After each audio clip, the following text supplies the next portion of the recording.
Hi hello ನಮಸ್ತೆ ನನ್ನೆಲ್ಲ ಪ್ರಿಯ ವೀಕ್ಷಕರಿಗೆ ಸ್ವಾಗತ ಸುಸ್ವಾಗತ. ನಾನು ನಿಮ್ಮ ಪ್ರೀತಿ ಅಜಯ್ ಸಾರಥಿ ಮಾತಾಡ್ತಾ ಇದ್ದೀನಿ. ಇವತ್ತು ನಾನು ನಿಮಗೆ ಒಂದು ಹೊಸ ವಿಭಿನ್ನ ವಿಶೇಷತೆಯಿಂದ ಒಂದು ಸಿನಿಮಾದ ಬಗ್ಗೆ ಮಾತಾಡೋದಕ್ಕೆ ಬಂದಿದ್ದೀನಿ. ಈ ಕಾರ್ಯಕ್ರಮದ ಮೂಲ ಉದ್ದೇಶ ಇಷ್ಟೇ, ಕನ್ನಡ ಸಿನಿಮಾದ ಪ್ರೇಕ್ಷಕರು ಹಾಗೆ ಕನ್ನಡ ಸಿನಿಮಾ ರಿಲೀಸ್ ಆಗಿದ ತಕ್ಷಣ ಸಿನಿಮಾ ಹೇಗಿದೆ ಮತ್ತು ಸಂಗೀತ ಮತ್ತು ಡೈರೆಕ್ಷನ್ ಆಗಿರ್ಬೋದು, ಆಮೇಲೆ ನಾಯಕ ನಟ ಹೇಗೆ ಪಾತ್ರ ಮಾಡಿದ್ದಾರೆ ಅನ್ನೋದ್ರ ಬಗ್ಗೆ ಸಿನಿಮಾ ನೋಡಿರ್ತಕ್ಕಂಥ ಪ್ರೇಕ್ಷಕರಿಂದನೇ ನೇರವಾಗಿ ನಿಮಗೆ ತಲುಪಿಸುವಂಥ ಕೆಲಸ ಮಾಡ್ತೀನಿ. ಬನ್ನಿ, ಇವತ್ತು ಕಾರ್ಯಕ್ರಮದಲ್ಲಿ ಭೈರತಿ ರಣಗಲ್ಲು ಸಿನಿಮಾನ ನೋಡಿ ಬಂದಿರತಕ್ಕಂಥ ಪ್ರೇಕ್ಷಕರಿದ್ದಾರೆ. ಅವ್ರನ್ನ ಕೇಳ್ತೀನಿ ಸಿನಿಮಾ ಹೇಗಿದೆ, ಸಿನಿಮಾದ ಮೇಕಿಂಗ್ ಹೇಗಿದೆ, ಶಿವಣ್ಣನ ಆ್ಯಕ್ಟಿಂಗ್ ಹೇಗಿದೆ ಅಂತೇಳಿ ಕೇಳ್ತಾ ಹೋಗೋಣ. ಬನ್ನಿ, ಕಾರ್ಯಕ್ರಮಕ್ಕೆ ಸ್ವಾಗತ. ಈಗ ನಾನು ಹೇಳ್ಬೇಕಂದ್ರೆ, ಈಗ ಭೈರತಿ ರಣಗಲ್ ಸಿನಿಮಾ ನೋಡ್ಕೊಂಡು ಬಂದಿದ್ದೀರಾ. ಈಗ ನಿಮ್ಮ ಪ್ರಕಾರ ಈಗ ಸಿನಿಮಾ ನೋಡಿದ್ರಿ, ಆ ಸಿನಿಮಾದಲ್ಲಿ ವಿಲನ್ ಕ್ಯಾರೆಕ್ಟರ್ ಒಂದು ಹೊಸ ಕ್ಯಾರೆಕ್ಟರ್ನ ತಂದಿದ್ದಾರೆ. ಸೊ ಆ ವಿಲನ್ ಕ್ಯಾರೆಕ್ಟರ್ ಎಷ್ಟು ಇಷ್ಟ ಆಯಿತು? ಆ ವಿಲನ್ ಕ್ಯಾರೆಕ್ಟರ್ ಹೆಂಗಿದೆ? ಒಳ್ಳೆ ಆ್ಯಕ್ಟಿವಿಟಿ ಚೆನ್ನಾಗಿ ಮಾಡಿದ್ದಾನೆ ಸರ್. ಅವ್ರ ರಿಯಾಕ್ಷನ್ಸು ವಿಲನ್ನು ಯಾವುದೋ ಒಂದು ಬೇರೆ ಇದ್ರ ಹೊಸಬ ಬಾಲಿವುಡ್ ಆ್ಯಕ್ಟರ್ ಅವರು, ಬಾಲಿವುಡ್ ಆ್ಯಕ್ಟರ್ಸು ಅವ್ರು ಬಂದು ಬಾಡಿ ಗಿಡಿ ಎಲ್ಲ ಚೆನ್ನಾಗಿದೆ. ಒಳ್ಳೆ ಫೈಟು ಕೊಟ್ಟಿದ್ದಾರೆ, ಲಾಸ್ಟಲ್ಲಿ ಒಳ್ಳೆ ಫೈಟ್ ಸೀನು ಕೊಟ್ಟಿದ್ದಾರೆ ಅವ್ರ ಜೊತೆಗೆ. ಸೊ ಯಾಕೆಂದ್ರೆ ಅವ್ರು ರಿಯಲ್ ಆರ್ಮಿ, ಹೌದೌದು ರಿಯಲ್ ಆರ್ಮಿಯಲ್ಲಿ ಇದ್ದಾರೆ ಅವರು. ಸೊ ಅವರು ಈ ಹಿಂದೆ ಕೆಲವೊಂದು ಸಿನಿಮಾಗಳು ಮಾಡಿದ್ರು. ಸೊ ಆ ಸಿನಿಮಾ ನೋಡಿದ ಮೇಲೆ ನರ್ತನವರು ಕರ್ಕೊಂಡು ಬಂದು ಕನ್ನಡ ಸಿನಿಮಾಗೆ ಕೊಟ್ಟಿದ್ದಾರೆ. ಒಳ್ಳೆ ವಿಲನ್ ಅಂತಾನೆ ಅಲ್ವಾ? ಚೆನ್ನಾಗಿ ಮಾಡಿದ್ದಾರೆ. ಅಲ್ಲ ಶಿವಣ್ಣ ಜೊತೆ ಮಾಡ್ಬೇಕಂದ್ರೆ ಅದೃಷ್ಟ ಮಾಡಿರ್ಬೇಕು, ಚೆನ್ನಾಗಿ ಮಾಡಿದ್ದಾರೆ ಸರ್. ಆ ಥರ ನೋಡಿದರೆ ಕನ್ನಡ ಸಿನಿಮಾ ಇಂಡಸ್ಟ್ರಿ ಒಳಗೆ ಮೊನ್ನೆ ಡಾಲಿ ಧನಂಜಯ ಅವರು ಒಂದು ಈವೆಂಟಲ್ಲಿ ಹೇಳ್ತಾರೆ, ನಮ್ದೊಂದು ಪರಿವಾರ ಇದೆ, ನಾವೆಲ್ಲ ಕನ್ನಡ ಇಂಡಸ್ಟ್ರಿ ಪರಿಚಯ ಆಗಿದ್ದೆ ಶಿವಣ್ಣನಿಂದ. ಎಷ್ಟೋ ಡೈರೆಕ್ಟರ್ಗಳಾಗಿರ್ಲಿ ಆ್ಯಕ್ಟರ್ಗಳಾಗಿರಲಿ ಶಿವಣ್ಣನಿಂದ ಪರಿಚಯ ಆಗಿರೋದು. ಆ ಪರಿವಾರಕ್ಕೆ ಈ ಹೊಸ ವಿಲನ್ ಕೂಡ ಸೇರ್ಕೊಂತಾರೆ. ಅಷ್ಟು ಸಖತ ಮಾಡಿದ್ದಾರೆ. ಬಟ್ ಆ ಸೀನ್ ನಾನು ಆಗ್ಲೇ ಹೇಳ್ದನಲ್ಲ, ಒಂದು ಸೀನ್ ನಡೆಯೋ ಟೈಮಲ್ಲಿ ನಿಜವಾಗ್ಲೂ ನೀವೇ ಎದ್ದೋ ಹೊಡಿಬೇಕೇನಪ್ಪ ಅನ್ಸುತ್ತೆ. ಆ ಥರ ಆ್ಯಕ್ಟಿಂಗ್ ಮುಂದ್ಕೊಂಡ್ಬಿಡ್ತಾರೆ ಸರ್ ಅವ್ರ ಹತ್ರ, ಹಿಂದಾಕ್ಬಿಟ್ಟಿದ್ದಾರೆ ಅದನ್ನು. ಅಷ್ಟು ಸಖತ ಮಾಡಿದ್ದಾರೆ. ಇಲ್ಲಿ ನೋಡ್ಬೇಕಂದ್ರೆ ಈ ಇಂಟರ್ವ್ಯೂನ ಎಲ್ಲ ಒಂದು ಜಾನರ್ ಬರುತ್ತೆ. ಇಂಟರ್ವ್ಯೂ ಆಗಬೇಕು ಅನ್ನೋ ಟೈಮಲ್ಲೇ ಆ್ಯಕ್ಷನ್ ಸೀಕ್ವೆನ್ಸ್ ಬರ್ತದಲ್ಲಿ. ಹೌದು, ಅದೇ ಒಂಥರ ತಿರುವು ಕೊಟ್ಟಂಗೆ. ಯಾಕೆ ಅಂದರೆ ಶಿವಣ್ಣ ಲಾಯರ್ ಆಗಿದ್ದರು, ರಣಗಲ್ ಆಗ್ತಾರೆ. ಅವ್ರು ಯಾಕೆ ರಣಗಲ್ ಆಗ್ತಾರೆ, ಲಾಯರ್ ಇದ್ದವರು ಅನ್ನೋದು ಅದೊಂದು ಸೀನ್ ಮಾಡಿದ್ದಾರೆ. ಸೊ ಆ ಇಂಟರ್ವ್ಯೂ ಸೀನ್ ನಿಮಗೆ ಎಷ್ಟು ಇಷ್ಟ ಆಯಿತು ಸರ್? ಇಂಟರ್ವ್ಯೂಲ್ ಅಷ್ಟು ಇಷ್ಟ ಆಗಿದೆ ಅಂತ ಕೇಳ್ತಾರಲ್ಲ, ಸಿನಿಮಾ ಥಿಯೇಟ್ರಲ್ಲೂ ನೋಡಿದ್ರೆ ಗೊತ್ತಾಗುತ್ತೆ.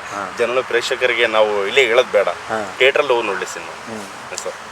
ಅಲ್ಲಿ ಯಾವ್ದಾದ್ರು ಸೆಂಟಿಮೆಂಟು ಸೀನು ನಿಮಗೇನಾದರೂ ಇಷ್ಟ ಆಯಿತಾ? ಇಡೀ ಸಿನಿಮಾದಲ್ಲಿ ಏನೋ ಒಂಥರ ಕಣ್ಣಲ್ಲಿ ನೀರು ತರಿಸೋವಂಥದ್ದಾಗಿರ್ಬೋದು, ಏನೋ ಒಂಥರ ದುಃಖ ಬರೋಂಥದ್ದಾಗಿರ್ಬೋದು, ವಾವ್ ಇದು ಸೀನ್ ಬೇಕಿತ್ತಪ್ಪ ಈ ಸಿನಿಮಾಗೆ ಅನ್ನೋಂಥ ಸೀನ್ ನಿಮಗೆ ಯಾವುದಾದ್ರು ಇಷ್ಟ ಆಯಿತಾ? ನಿಮಗೆ ಇಷ್ಟ ಪುಟ್ಟ ಹುಡುಗಿ ಬರುತ್ತೆ, ಅವ್ರು ಇಷ್ಟ ಆಗಿದೆ ನಿಮಗೆ ಸಿನಿಮಾ? ಆ ಸೀನ್ ಒಂದು ಮಗು ಸೀನ್ ಇಷ್ಟ ಆಗಿದೆ ನಿಮಗೆ? ಸರ್ ನನಗೆ 2 ಸೀನು ಎಮೋಷ್ನಲಿ ಭಾಳ ಟಚ್ ಆಯಿತು. ಏನಪ್ಪ ಅಂತಂದರೆ ಅಣ್ಣ ತಂಗಿ ಬಾಂಡ್ ಏನನ್ನೋದನ್ನ ಪರದೆ ಮೇಲೆ ತೋರಿಸಿದಾರಲ್ಲಿ. ಎರಡನೇದು ಇನ್ನೊಂದೇನಪ್ಪ ಅಂತಂದರೆ, ಎಲ್ಲ ದೊಡ್ಡವ್ರು ಆ್ಯಕ್ಟಿಂಗ್ ಮಾಡಿ ಆಕರ್ಷಣೆ ಮಾಡೋದು ಕಾಮನ್ ಸರ್. ಅದು ಕಾಮನ್.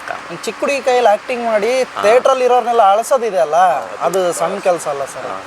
ಎಂಥವ್ರಾದ್ರೂ ಸಮೇತ ಆ ಸೀನಿಗೆ, ಆ ಹುಡುಗಿ ಮಾಡಿರೋ ಪಾತ್ರಕ್ಕೆ ನಿಜವಾಗ್ಲೂ ಕಣ್ಣೀರು ಹಾಕ್ಲೇಬೇಕು. 2 ಸೀನಲ್ಲಿ ನಾನು ಕಣ್ಣೀರು ಹಾಕಿದ್ದೀನಿ. ಯಾವುದು ಅಂತಂದರೆ ಅಣ್ಣ ತಂಗಿ ಸೆಂಟಿಮೆಂಟ್ ಅಂತ ತೋರಿಸ್ತಾರೆ ಫಸ್ಟ್, ಅದು. ಸೆಕೆಂಡ್ ಏನಪ್ಪ ಅಂತಂದರೆ ಅದಕ್ಕಿಂತ ಜಾಸ್ತಿ ಎಮೋಷ್ನಲ್ ಆಗೋದು ಆ ಹುಡುಗಿ ಮಾಡಿರೋ ಆ್ಯಕ್ಟಿಂಗ್, ಅದು ಅಲ್ಟಿಮೇಟ್ ಇದೆ ಸರ್. ನನಗೆ ಅಲ್ಲಿ ಒಂದು ಅಬ್ಸರ್ವ್ ಮಾಡಿದೆ ನಾನು, ಹಂಗೆ ಸುಮ್ಮನೆ ಕೂತಾಗ.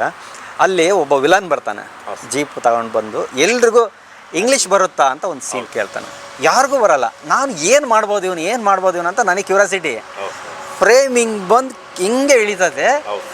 ಒಂದು ಮಗು ಕೈಯಲ್ಲಿ ಸ್ಲೇಟ್ ಹಿಡ್ಕೊಂಡಿರ್ತತಿ, ಫಾದರ್ ಮದರ್ ಅಂತೇಳಿ ಬರ್ದಿರ್ತತಿ. ಅದು ಎಷ್ಟು ನೀಟಾಗಿ ಮಾಡಿದಾನಂದ್ರೆ ಇಂಗ್ಲೀಷ್ ಇಲ್ಲಿ ಐತಿ ಅಂತ ಒಬ್ರು ಅದಾರೆ ಓದಾರು. ಕ್ರಿಯೇಟಿವಿಟಿ ಅನ್ನೋದು ಹೆಂಗೆ ಬರುತ್ತೆ ಅಂತ ನೋಡ್ರಿ, ಡೈರೆಕ್ಟರ್ ತಲೆನ ಸುಮ್ಮನೆನಲ್ಲ. ಒಬ್ಬ ಡೈರೆಕ್ಟರ್ ಅಂದ್ರೆ ಸಿನಿಮಾಗೆ ತಂದೆ. ಹೌದು, ನನ್ನ ಪ್ರಕಾರ. ಬೇರೆ ರಾಜ್ಕುಮಾರ್ ಹಂಗೆ ಹೇಳಿದ್ದಾರೆ. ಡೈರೆಕ್ಟರ್ ಅಂತಂದ್ರೆ ಸಿನಿಮಾಗೆ ತಂದೆ ತನ್ನ ಕುಟುಂಬನ ಯಾವ ಥರ ನಿರ್ವಹಣೆ ಮಾಡ್ಬೇಕನ್ನೋದನ್ನ ತಲೆಯಲ್ಲಿ ಇಟ್ಕೊಂಡು ಮಾಡಿರ್ತಾರೆ. ಈಗ ನೋಡ್ರಿ, ಆ ಸೀನಲ್ಲಿ ನೀವು ಹೇಳ್ದಂಗೆ ಇಂಗ್ಲೀಷ್ ಯಾರಿಗೆ ಬರ್ತೈತಿ, ಆಗಿನ ಟೈಮ್ನ ಇಂಗ್ಲೀಷ್ ಬರೋದು ಇರಲಿಲ್ಲ. ಆ ಸಣ್ಣ ಮಗು ಕಲಿತಿರ್ಬೇಕಾರೆ ಇಂಗ್ಲೀಷ್ ನನಗೆ ಬರ್ತದಂತ ಹೇಳೋಂಥ ಸಿಚುವೇಶನ್ ಅದಲ್ಲ, ಭಯ ಪಡ್ಕೊಂಡಿರ್ತಾರ ಅಲ್ಲಿ. ಇಂಗ್ಲೀಷ್ ನನಗೆ ಬರ್ತದಂತ ಯಾರು ಹೇಳ್ಬಿಟ್ರೆ ಅವ್ರಿಗೆ ಏನಾರು ಹೆಚ್ಚು ಕಡಿಮೆ ಆಗ್ಬಿಡ್ತಾರೆ.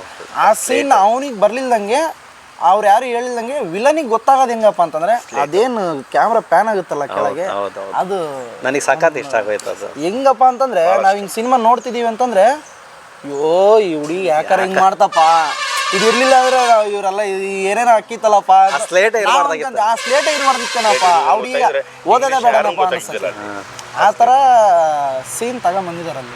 ಇದರಲ್ಲಿ ಬ್ಯಾಕ್ಗ್ರೌಂಡ್ ಸ್ಕೋರ್ ಮ್ಯೂಸಿಕ್ ಎಷ್ಟು ಇಷ್ಟ ಆಯ್ತು ನಿಮಗೆ?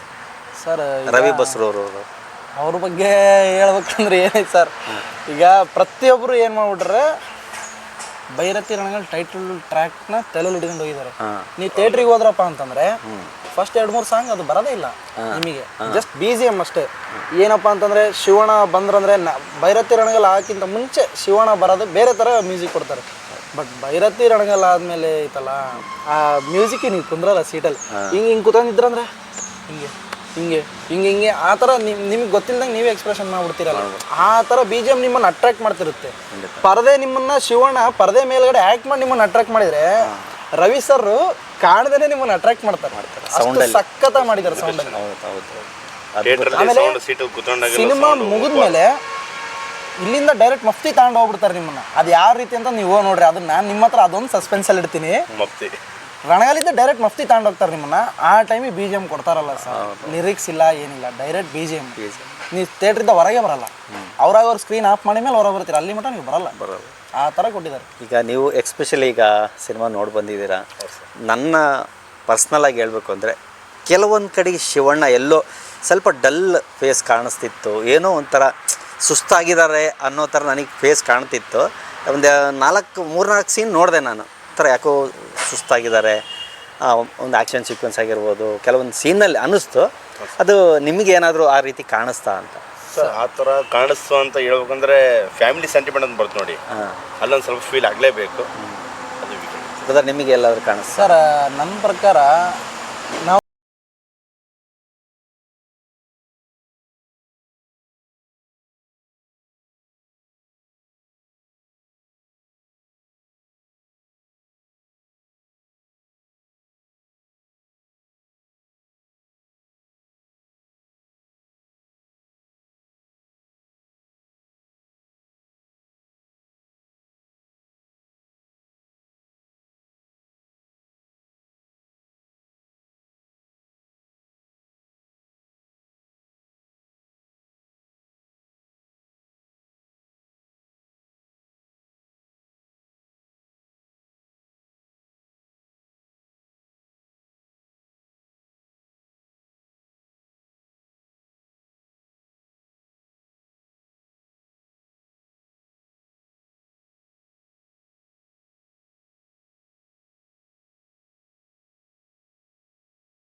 ನೋಡಿದ್ರಲ್ಲ ವೀಕ್ಷಕರೇ, ಈ ಒಂದು ಕಾರ್ಯಕ್ರಮ ನಿಮಗೆ ಇಷ್ಟ ಆಗಿದೆ ಅಂತ ಅನ್ಕೊತೀನಿ. ಮತ್ತೆ ಮುಂದಿನ ಒಂದು ಹೊಸ ಸಿನಿಮಾದೊಂದಿಗೆ ಬರ್ತೀನಿ. ನಾನು ನಿಮ್ಮ ಪ್ರೀತಿಯ ಅಜಯ್ ಸಾರಥಿ. ನಮಸ್ಕಾರ.